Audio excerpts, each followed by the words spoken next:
African elected president of the United States. And many Americans continue to celebrate his victory today. Others have been brought to tears by the sheer emotion of it all. Let's bring in Reverend Eugene Rivers, pastor of Azusa Christian Community Church and an MSNBC analyst, Teresa Petersen, the founding executive director of Voto Latino, and Bishop Charles E. Blake. He presides over the Church of God in Christ, and he is founder and CEO of Save Africa's Children. Welcome to all of you.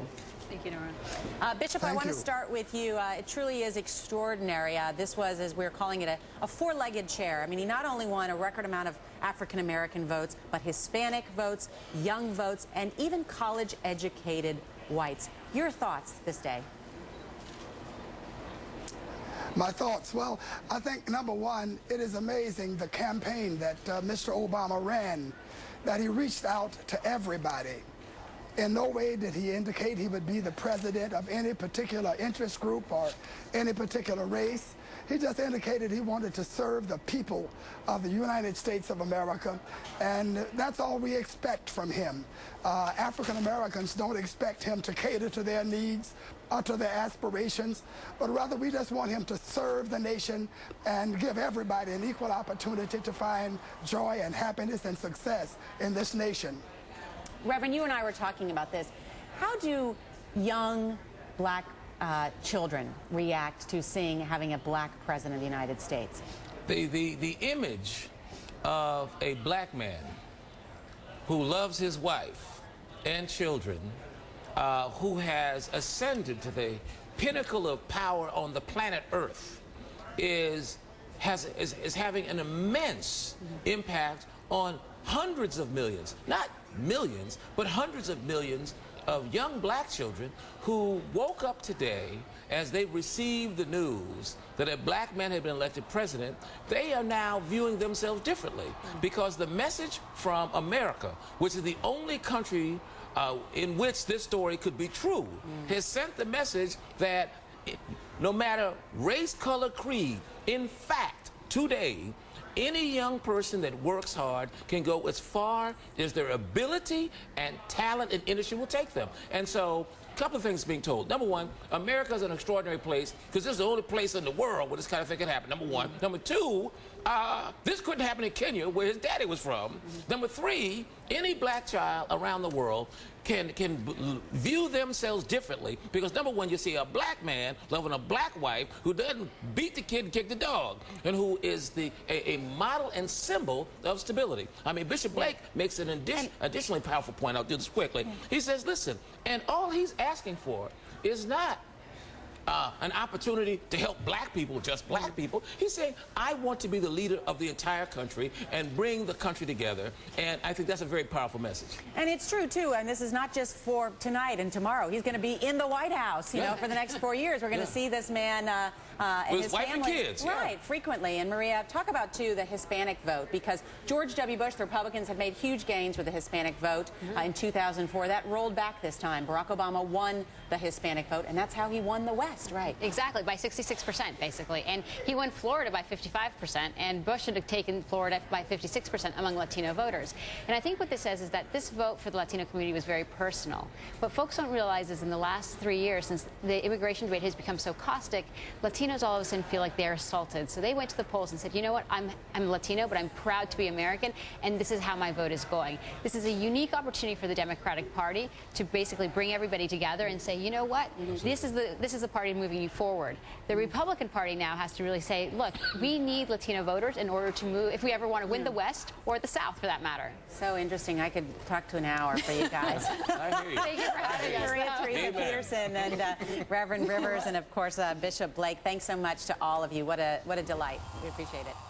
Barack Obama's victory, of course, was due in part to Virginia and Indiana, two traditional Republican states that went with him. And let's get to Richmond, Virginia Mayor Doug Wilder, who supported Barack Obama. He's also the former governor.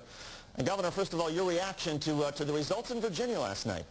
Well, I was so pleased, Dave, when Virginia was announced, then you guys called it for Obama, which, in my judgment, was what I thought all along. That if Virginia votes for Obama, he can make it. His speech was tremendous, and I was listening earlier in terms of what he's going to be inheriting. It reminded me so much of when I had made so many promises when I was running for governor, and then inherited a $2.2 billion shortfall. Now, that was near 20 years ago, similar to what we have now. And I knew because I was African-American as well as Democrat, people said I was going to waste and spend and tax and do all those sorts of things, did none of it, and yet put Virginia in substance, established a rainy day fund, a reserve fund that others are calling upon.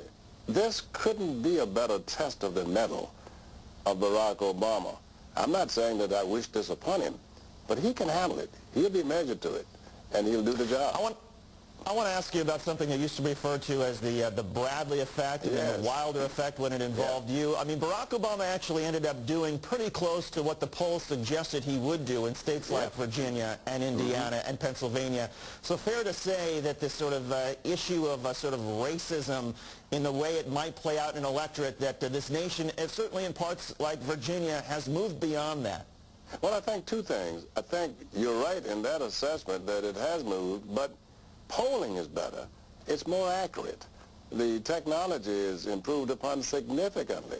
Harold Ford's race in Tennessee and Ron Kirk's race in Texas, when they ran for the U.S. Senate in those two cases, the polls projected them to be one place. They ended up pretty much there. I thought that the polls were saying, particularly in Virginia, that he'd win by about 5 points, 6 points. I thought the national polls were settling around that. That's where he ended up. But I think something else, though, there was a reverse Bradley effect.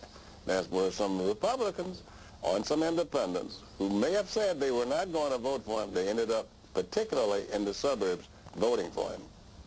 Do you think that was because they wanted to be part of history?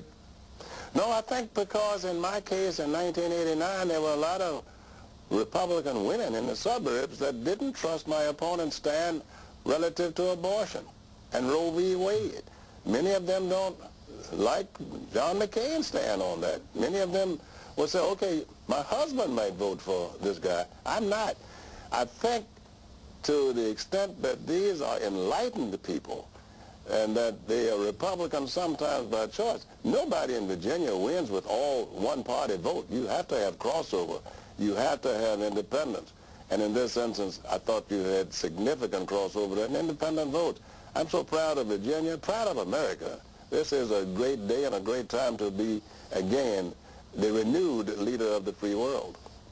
And maybe just the fact that policy issues seem to drive so many voters in their choice yesterday, maybe that is perhaps the greatest accomplishment when we talk about issues of race and racism of all. In any case, Governor Doug Wilder, the mayor now of Richmond, Virginia. Governor, thank you so much for coming on. Thank you so much, David. It's my pleasure, and hope to see you again.